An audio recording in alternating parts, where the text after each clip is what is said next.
Policía Nacional Civil capturó al exdirector y el ex subdirector de informática del Tribunal Supremo Electoral por los delitos de destrucción de registros informáticos e incumplimiento de deberes.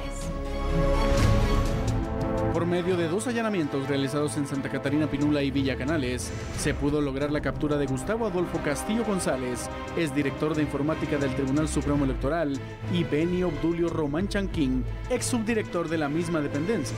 La aprehensión fue coordinada por la Fiscalía contra Delitos Electorales del Ministerio Público, en conjunto con oficiales de la Policía Nacional Civil, que se indica a los exfuncionarios de haber cometido los delitos de destrucción de registros informáticos e incumplimiento de deberes. La investigación surge luego de que después de la primera vuelta electoral se reportaron supuestas fallas en el sistema de cómputo y además de aparentes anomalías en la transmisión de datos. Lo que no le hallo por qué la detención. Usted colaboró en las situaciones de la Fiscalía. Totalmente, y fui a declarar a cuanto lugar me indicaron y pues hoy llegaron a mi casa a hacer el allanamiento y aquí estoy. Licenciado, el Ministerio Público confirma que eran 20 casillas que usted habilitó en el sistema informático cuando eran 20 agrupaciones políticas. Yo no habilité. ¿Quién fue entonces? Fue el ingeniero Román, que él era el encargado del sistema. ¿Y él está detenido? Tengo entendido que sí. ¿Qué opina usted de esta detención? ¿Perdón? ¿Qué opina usted de esta detención y de los delitos que se le están imputando?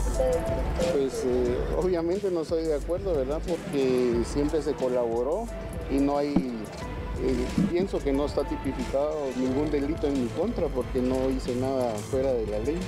La decisión de no haber habilitado las 30 casillas, según el Ministerio Público, lo lleva tras la reja. ¿Qué pasó ahí? ¿Usted no se percató como director de informática? Yo, como usted sabe, uno delega. ¿Qué fue lo que le dijo usted su delegado? Que le agregara 10 casillas más. ¿Y qué fue lo que le respondió él? Que lo hizo. ¿Lo hizo? ¿Usted se percató si lo hizo Sí. previo a las elecciones? Sí. ¿Por qué 3 días después se cambió todo? Regresó a cero el sistema Esa informático. es otra cosa. ¿Cómo ve usted su captura, exdirector? ¿Perdón? ¿Cómo ve usted su captura? Pues mal, obviamente, ¿verdad? Bueno. No de acuerdo. Y pues esperando que se resuelva esto, ¿verdad? Es decir, que usted nunca se percató sistema de... licenciado? Ustedes antes ya habían analizado cómo iba a funcionar este sistema, ¿no? ¿Cómo era?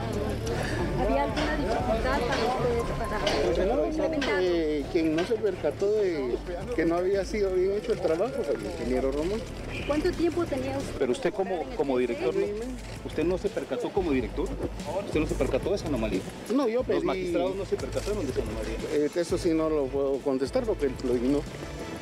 Y nunca le solicitó a él que le agregara las otras 10 casillas. Sí, y ya se lo había contestado. Pero lo hizo. Yo sí lo hice. Usted sí lo hizo. ¿Y por qué no fueron incluidas? Sí, fueron incluidas. Fueron incluidas, según el Ministerio Público no fueron incluidas. Pues deberían de ver otra vez las declaraciones, ¿verdad? Sí, lo confirma el fiscal, que no fueron incluidas. Pues miremoslo.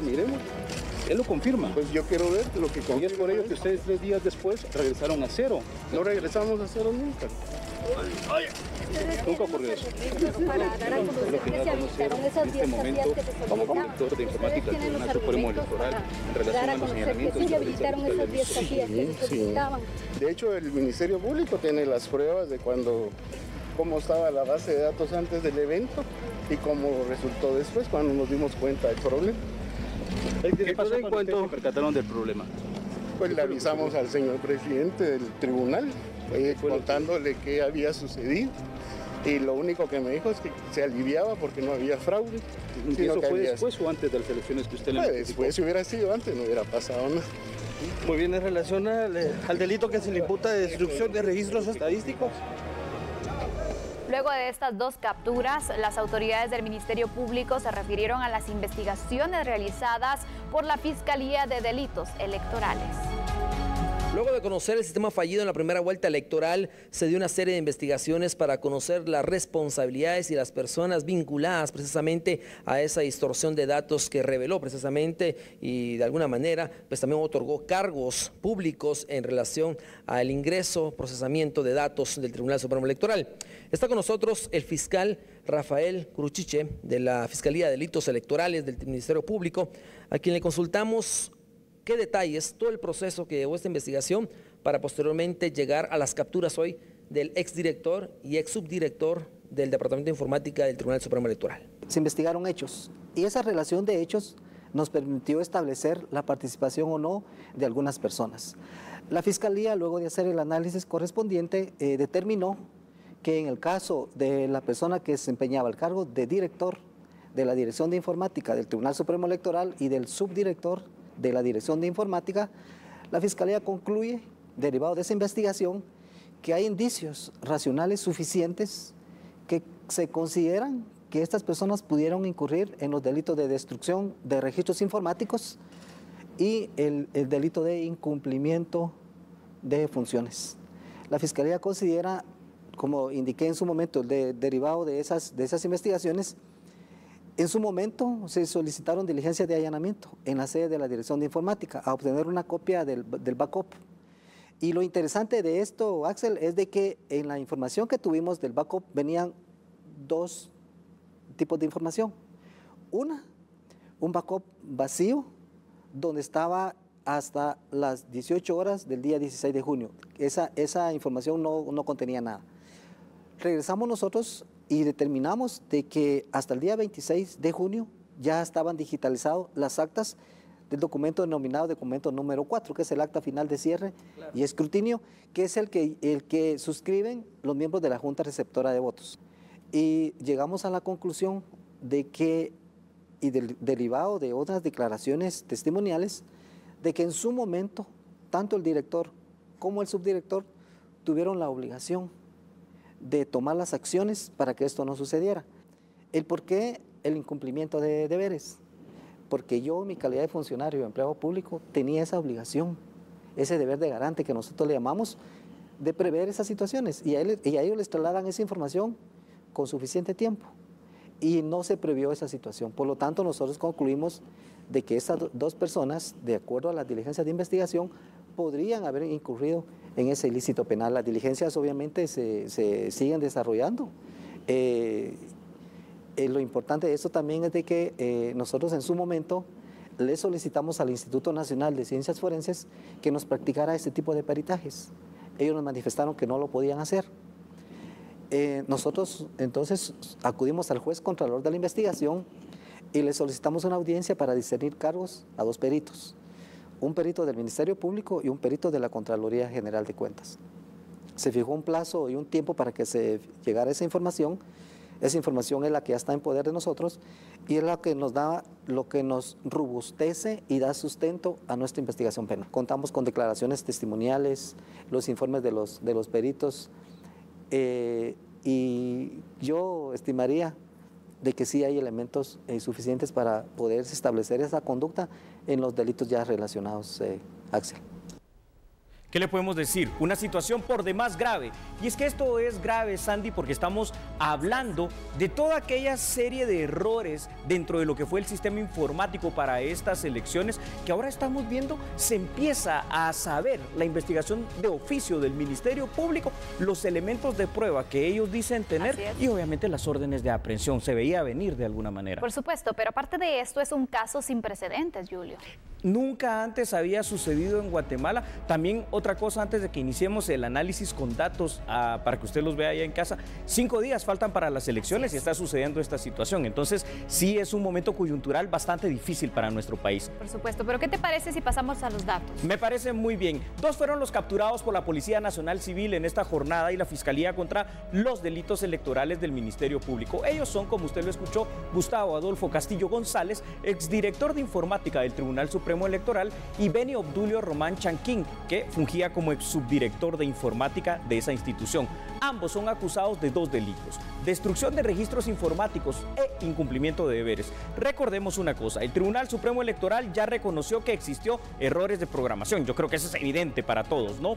El cual afectó las jurisdicciones donde compitieron más de 20 organizaciones políticas. Sin embargo, también el Tribunal Supremo Electoral, Sandy, manifestó que el error, en teoría al menos, según ellos, no afectó los resultados oficiales de las votaciones, pues en el portal solo había información preliminar. Ya en el plano fáctico, Sandy, aquí la situación es más compleja. Primero, el famoso factor 21. Cuando ya llegabas a 20, el 21 se transformaba en el 1, el 12 se transformaba en el 2, es decir, con datos erróneos. Pero también ahora estamos viendo que, según lo que decía el fiscal encargado de la Fiscalía de Delitos Electorales, esto va más allá, es decir, destrucción física de actas y alteración de resultados. Esto es muy grave. Por supuesto, pero mira, vamos a retomar ciertas palabras, ciertas declaraciones que dio el exdirector de informática y vamos a colocar de una vez los datos para poder continuar con este análisis, porque me parece interesante lo que él indicó. Gustavo Castillo, el exdirector de informática, negó que se hubiese cometido algún delito y afirmó que él había incluso ordenado la habilitación de 30 casillas en el sistema informático. El mayor daño al proceso electoral no son los datos erróneos, sino el clima de desconfianza, duda y zozobra que puede eventualmente desanimar también a algún sector de la población a ejercer su derecho al voto. Si bien los responsables, director del área de informática u otras personas aprendidas como el subdirector, esto no exime a todo tipo de responsabilidad, por supuesto, administrativa y penal a los magistrados titulares del Tribunal Supremo Electoral. ¿Por qué? Porque ellos son la cara, ellos son los representantes de este proceso. Así es. Y obviamente, no hicieron nada. Exactamente, cualquier falla, cualquier duda que se tenga, atenta contra el sistema democrático del país. Yo te digo algo, Sandy, tienes toda la razón, pero a mí me preocupa una situación.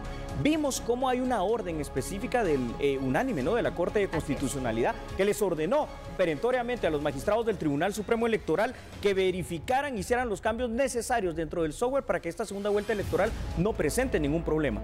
Y ellos dicen que ya lo tienen. O sea, ¿cómo podemos confiar? Pero aún así, a pesar de todo esto, aquí hay una situación, Sandy. Yo sé que la gente se podrá desilusionar, podrá decir, ¿para qué voy a votar? Pero hoy más que nunca es que tenemos que hacer el llamado para que la gente vote este domingo. Exactamente. Teniendo entonces distintas informaciones, pronunciamientos, el Tribunal Supremo Electoral emitió un comunicado y dice, bueno, no hay fraude, las actas se tienen y allí está toda la información. El error en el sistema informático obviamente afectó, pero lo que se dice en las actas, eso es lo que vale al final.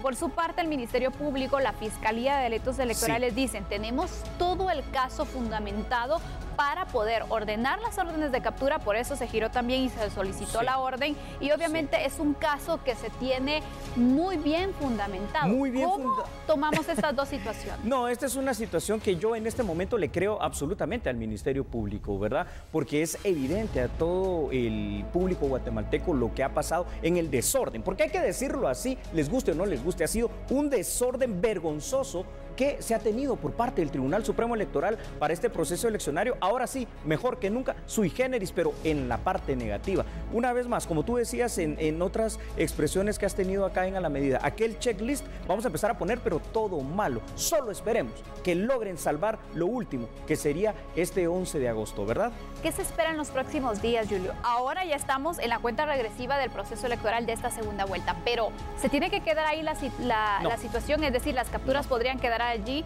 porque sabemos también que obviamente el director estaba a cargo, pero obviamente se necesitan de ciertas órdenes, de ciertas aprobaciones para poder de esta manera desarrollar este sistema. Lo estás analizando de una manera muy correcta en la parte jurídica. Hoy estamos viendo apenas la punta del iceberg en el caso penal que está armando la Fiscalía de Delitos Electorales. Seguramente aquí van a venir muchísimas más cosas. Inclusive te digo algo, es decir, no se debería descartar que en algún momento se pidiera hasta la petición de quitarles ante juicio a los magistrados titulares para poder investigar la responsabilidad que ellos tienen como máximos encargados del ente electoral.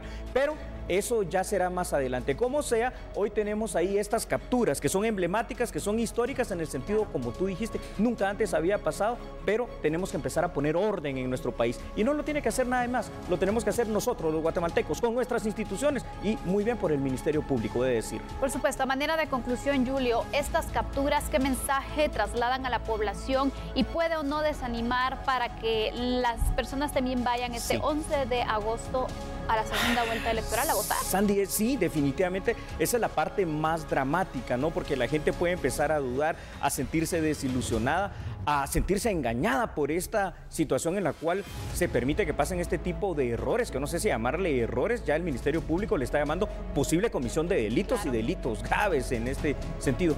Yo creo que lo que hay que hacer es un llamado a la calma a la población, y es decir, aquí lo que nos compete es hacer cumplir lo que dice nuestra Constitución y la Declaración Universal de Derechos Humanos: votar no solo es una obligación, sino que al contrario es un derecho, es el derecho a elegir que tenemos. Y no podemos dejar en manos de otras personas, que no seamos nosotros, el ir a escoger quién va a dirigir los destinos del país los próximos 4 años. Así que ahora más que nunca, el llamado que hacemos acá en A la Medida es ese. Por favor, vote. ¿Cuál es el futuro legal? ¿Qué le espera al exdirector y al ex subdirector? Para ir finalizando con el tema. Con esto termino, pero aquí les empieza un proceso que va a ser muy largo. Seguramente por el delito ya de asociación ilícita no hay medida sustitutiva. Serán en primera declaración mandados con auto de prisión preventiva a una de las cárceles. Hacemos un corte en este momento, Sandy. Por supuesto, vamos a una pausa, pero cuando regresemos tenemos una interesante entrevista que no se la puede perder. Por favor, siga con nosotros. No cambie, usted sabe que acá somos A la Medida.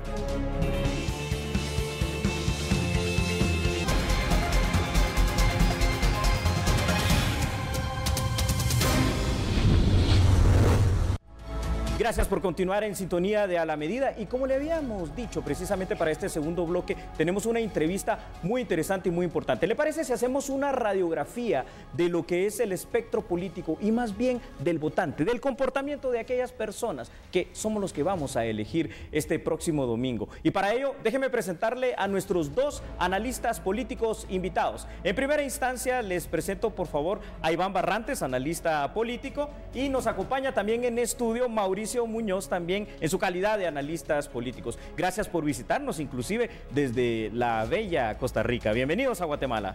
Muchas gracias, muchas gracias.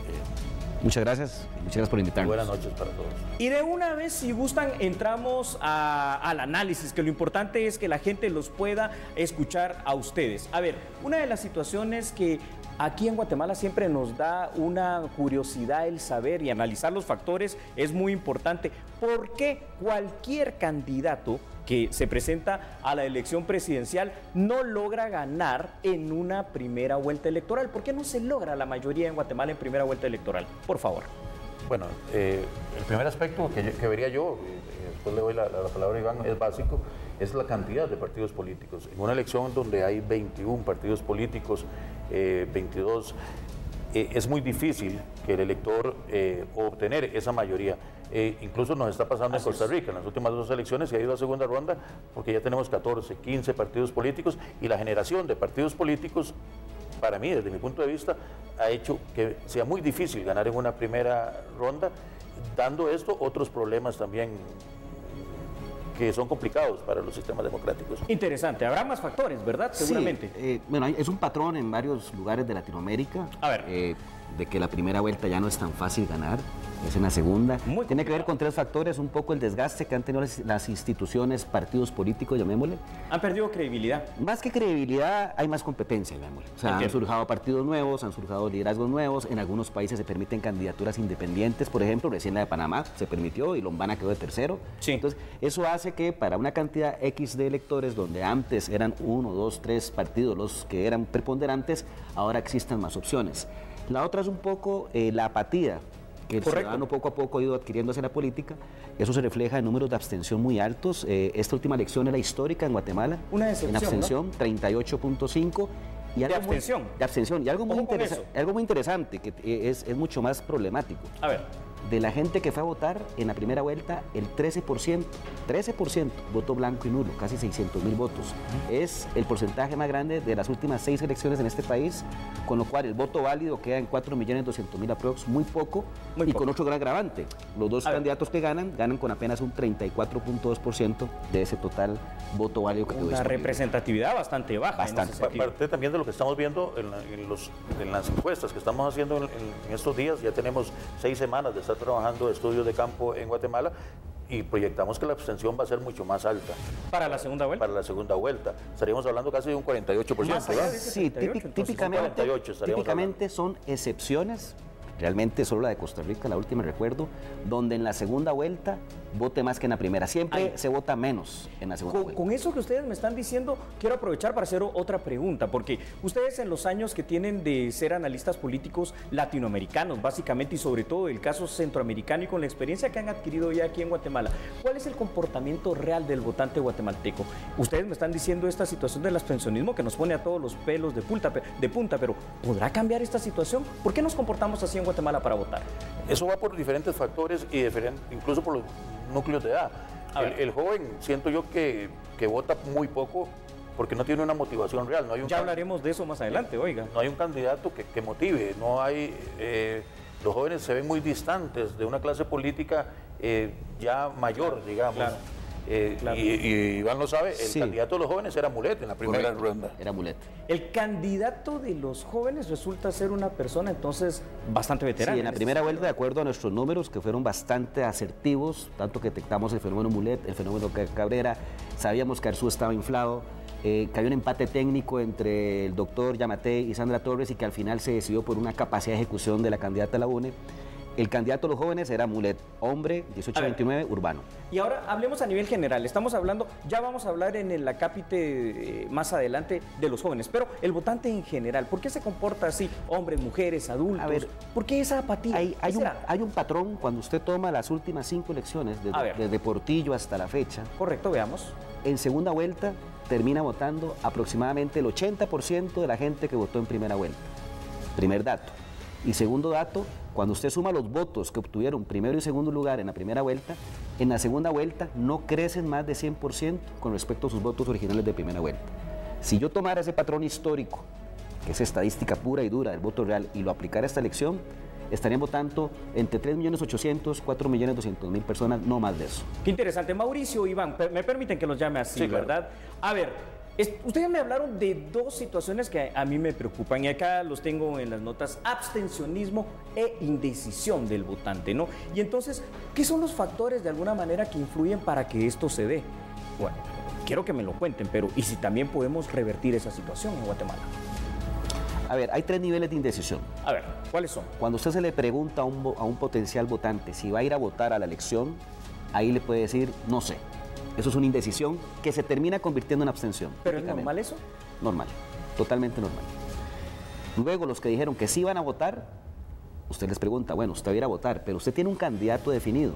Esa indecisión es más light, digamos, lo más suave. Ese sí termina definiéndose por alguien, pero muchos van de nuevo a el no voto. O sea, hay intención, pero no voy a votar. No, hay intención, pero no sé por qué. Muchos de esos se definen en la urna.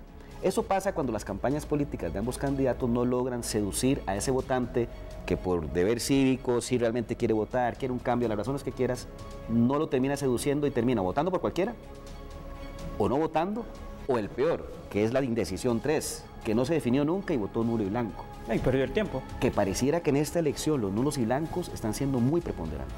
Es correcto. Algo que vimos en campo, que ya podemos hablar con un ejemplo, los votantes, que se estaba preguntando por quién votaron en la primera ronda y por quién iban a votar. Hay votantes identificados claramente, por ejemplo, con Telma Cabrera, que claramente le dicen a uno, no voy a votar.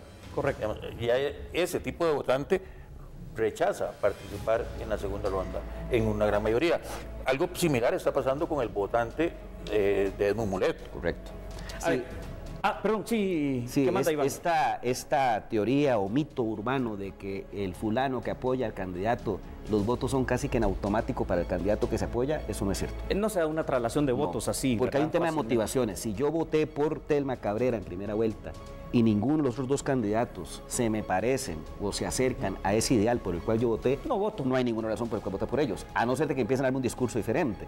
Entonces funciona más por emociones que por razones. Esto me lleva... perdón, Mauricio, ¿qué iba a decir? Y muchas veces esto de la adhesión de un candidato, más bien lo que hace es sumarle los enemigos del candidato que se adhiere al candidato que están adhiriendo. O sea que la herencia es perversa.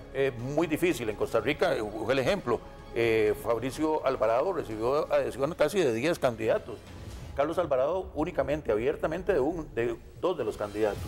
Pero el resultado... Y gana Carlos Alvarado por 20 puntos de diferencia, porque entre más adhesiones recibió Fabricio, más rechazo iba recibiendo, porque lo que recibe es lo contrario. El voto no se endosa. No se endosa. Las adhesiones son muy importantes para temas estructurales, territoriales, dirigencia, organización, contar con esos fiscales, si fuiste débil en el territorio, fortalecerte, pero en términos de votante, intención de voto, no es tan automático. El tiempo es apremiante en televisión. Yo por lo menos tengo 2 preguntas que son las que el público realmente quiere escuchar. A ver, y ustedes me dan pie para formular la siguiente.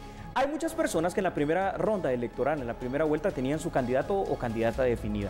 Y estos candidatos, por cualquier tipo de situación, ya sea que no ganaron, no pasaron a segunda ronda o decisiones judiciales, como ustedes pudieron ver aquí en Guatemala, simple y sencillamente no están ahorita para este balotaje de la segunda vuelta electoral. ¿Cómo convencer a estas personas para que puedan de alguna forma venir e primero ir a votar y luego decantarse por una de las dos opciones? Es una respuesta complicada, porque precisamente una estrategia campaña o una campaña lo que trata precisamente es eso, de ir a seducir los votantes que no son duros. Hay votantes que ya son duros, ya sea porque tienen afinidad con el candidato, afinidad con el partido, un tema ideológico duro, que si de izquierda, derecha, un tema familiar que por años y generaciones se ha votado por X persona. Siempre queda un bolsón de votantes que no tienen esas características y ahí es donde una campaña debe enfocarse. Mi lectura es que por dos factores un poco exógenos, que es una campaña muy débil en inversión, no se conoció. Por una cosa muy rígida, ¿verdad?, del tribunal, por las razones que fuera, y el historial de este país. Mucho la campaña pasada, que fue una campaña bastante atípica y que está marcando esta campaña. Ahora, gracias Iván. Mauricio, con esta experiencia y con esta misma pregunta, ¿cómo influye el voto urbano aquí en Guatemala? O en todo caso el voto rural. Bueno, el voto urbano es importante, pero yo creo que se sobreestima también, que se cree de a priori que el que gana el voto urbano va a ganar las elecciones. Pero no, estamos hablando que el voto urbano es 23% apenas del padrón. Si un candidato no saca una ventaja de 3-1... ¿Esa sería la correlación que debería más o menos, debería un candidato ganar? Sin hablar de nombre, la correlación actual es que uno de los candidatos debería ganar 3-1 en departamento, ni siquiera en ciudad, porque de la ciudad pesa 10, 12, ni siquiera 20, 22 el departamento. Debería ganar departamento 3-1 para poder combatir la ruralidad, donde los temas de ejecución ya empiezan a ser más protagónicos. ¿Y el voto rural, sí creen ustedes que vaya a presentarse este domingo a las urnas? Creo que hay más motivación en lo rural que en lo urbano, que en capital. Eso es lo que me está pareciendo a mí. No sé, Iván. Además, creo que el factor de movilización y organización de los partidos, que ya eso lo sabrán ustedes los guatemaltecos, pero eso va a pesar mucho en cuanto al resultado final.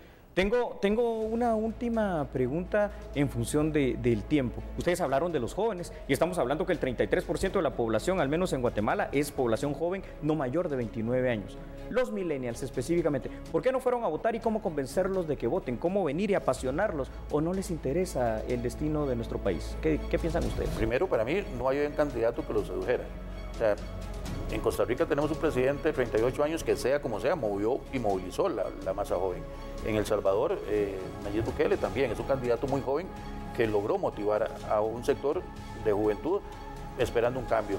En Guatemala creo que hay ese vacío para los jóvenes de sentirse identificados con alguien que los represente. Sí, y es un tema más de los temas, porque creer que para poder seducir a los jóvenes hay que ser joven puede ser un sesgo. El caso de Sanders en Estados Unidos. Es correcto. El caso de Morena aquí.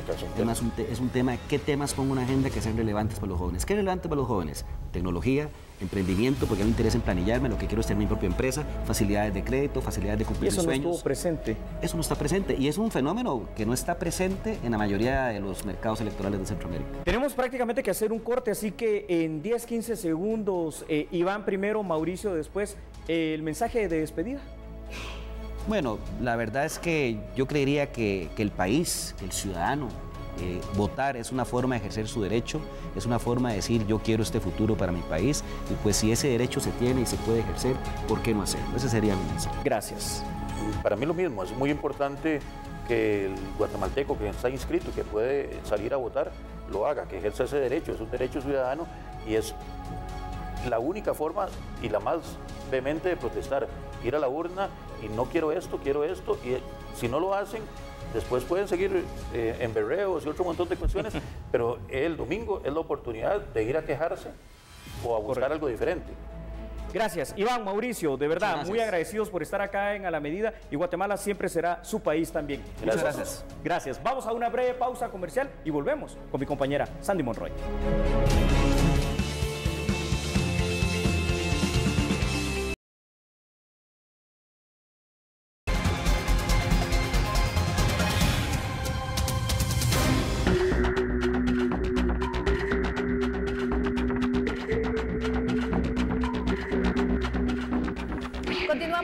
nuestro tercer tema de análisis, porque hoy la Corte de Constitucionalidad revocó la resolución provisional que impedía a la SAT tener acceso a datos bancarios sin que mediara una solicitud previa al Ministerio Público. Y de esta manera es que la CC levantó el secreto bancario y ahora el ente recaudador podrá pedir información de los contribuyentes libremente.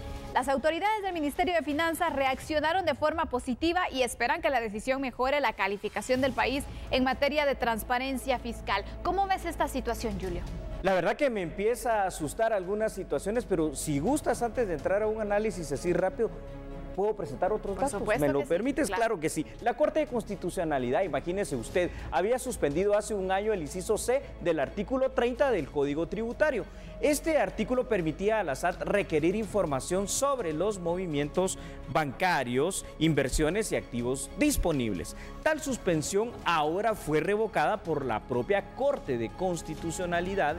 Y entonces la entidad recaudadora, entiéndase la SAT, podrá fiscalizar estos aspectos solicitando directamente la autorización de un juez competente, es decir, directo lo va a hacer. A mí me llama la atención una cuestión y te lo voy a decir así rápidamente, pues Sandy. Sí, claro.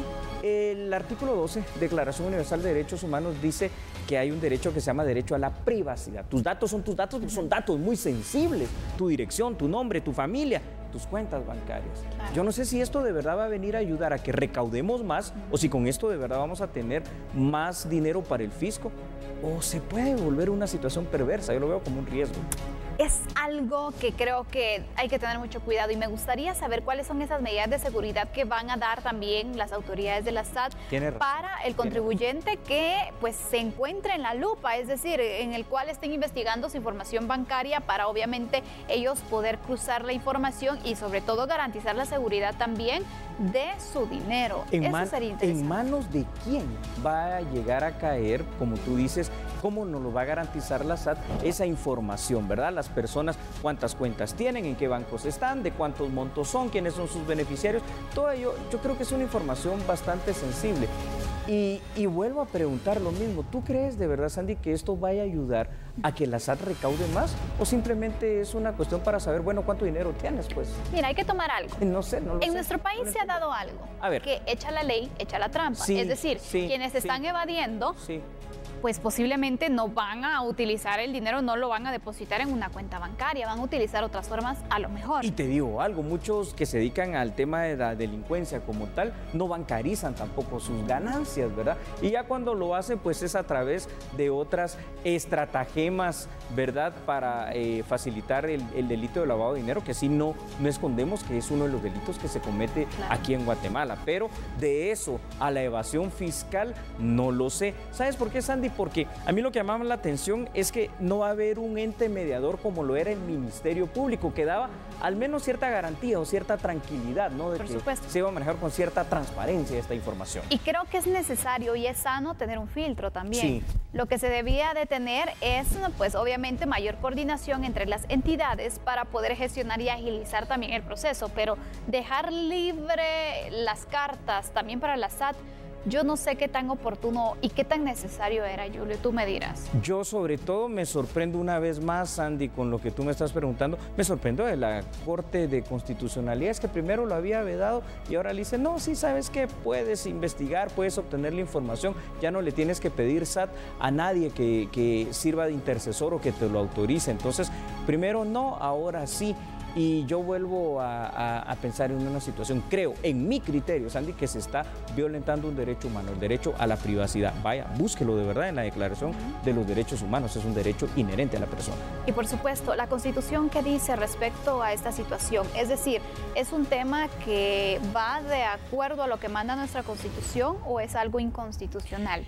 ¿Cómo lo interpretamos? Es algo en mi criterio, Sandy, que traspasa precisamente la protección constitucional que te da de verdad a esa libertad que tiene el Estado. Dice que un funcionario público y el Estado en general solo puede ser aquello que la ley te permite. Pero no sé si la ley entonces en este caso, según la interpretación constitucional, es que te permite prácticamente, Sandy, y con esto concluimos, que te investiguen de oficio quien quiera, en este caso la SAT.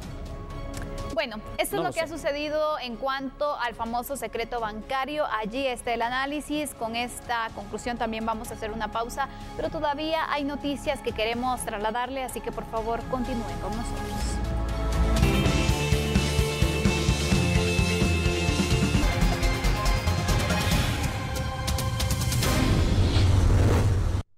Organizaciones internacionales y representantes de universidades de los Estados Unidos dieron algunas cifras y recomendaciones para reformas a la ley del Banco de Datos Genéticos para uso forense, que actualmente está sin vigencia.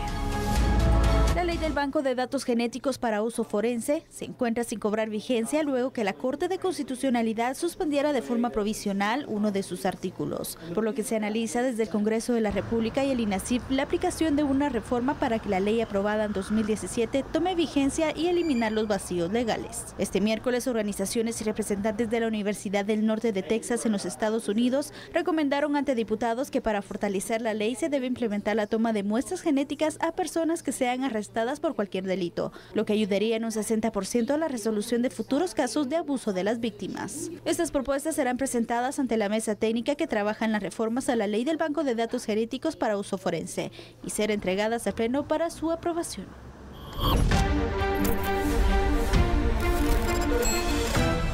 Y volvamos a hablar de las elecciones, ¿le parece? El Tribunal Supremo Electoral giró nuevas instrucciones a miembros de las juntas electorales receptoras de votos. Los integrantes de las mesas deberán cumplir con los instructivos a efecto de garantizar la transparencia del escrutinio. Una primera instrucción que el Pleno de Magistrados había girado a los miembros de las mesas receptoras de votos fue mostrar la papeleta al votante y a los fiscales de los partidos políticos antes de entregarla para verificar y garantizar que la papeleta esté en blanco. Ahora los integrantes también deberán permitir que los fiscales puedan tomar fotografía al acta final, en donde consta el total de votos recibidos en cada mesa. Y cuatro hojas. 2, en donde ellos pueden consultar cómo se hace el llenado de los documentos 4 y 5 si todavía tienen alguna duda al respecto. Una hoja más que explica el procedimiento de entrega de la papeleta que se va a implementar en esta segunda elección para asegurar que los fiscales y el votante puedan verificar que no tiene ninguna marca la papeleta. Y por último, instrucciones específicas que se deben atender para esta elección sobre el tema de medios de comunicación, observadores nacionales e internacionales y fiscales de los partidos políticos. Aquí constan algunas cuestiones interesantes para esta segunda elección, por ejemplo, que se va a permitir a los fiscales de las organizaciones políticas en segunda elección que se ubiquen uno a cada lado de las autoridades de la mesa. Además, se les va a permitir que hagan una fotografía del documento número 4, que es el acta final de cierre y escrutinios de la elección. Y se recalca, además, que los observadores y los medios de comunicación pueden estar durante el escrutinio de los votos. Una serie de denuncias por anomalías en el traslado de datos electorales y errores cometidos en el llenado de actas durante las elecciones generales llevó a que ahora las autoridades implementaran estos mecanismos para evitar inconvenientes. 9 partidos políticos podrían desaparecer luego de finalizar el proceso electoral. La mayoría de ellos no alcanzaron el mínimo de votos para seguir vigentes. Al finalizar la tercera etapa del proceso electoral, inicia la cancelación de partidos políticos que no alcanzaron el 5% de votos válidamente emitidos durante el proceso eleccionario. Estos podrían ser 9, según lo dio a conocer el director del Registro de Ciudadanos. Cancelado después de que finalice el proceso electoral se encuentra el Partido Unidos, Partido Productividad y Trabajo, Partido Liberal de Guatemala, Avanza, Libre, Encuentro por Guatemala, Convergencia, Mi País y el Partido Fuerza. Pero además, otras organizaciones políticas ya están en proceso de cancelación por resoluciones previas a este evento electoral. Y de los que ya se encontraban en proceso, que son los partidos FCN, Nación, Encuentro por Guatemala, PAN, UCN, Viva y Creo, que ya se les concedieron sus audiencias, está pendiente que al finalizar el proceso electoral continúe el trámite de estos expedientes. Hasta mañana a las 9 de la noche. Que descanse, feliz noche. Le llevamos la información con un análisis profundo y eficaz. Noticias de una forma diferente. Sandy Monroy y Julio Talamonti en A la Medida.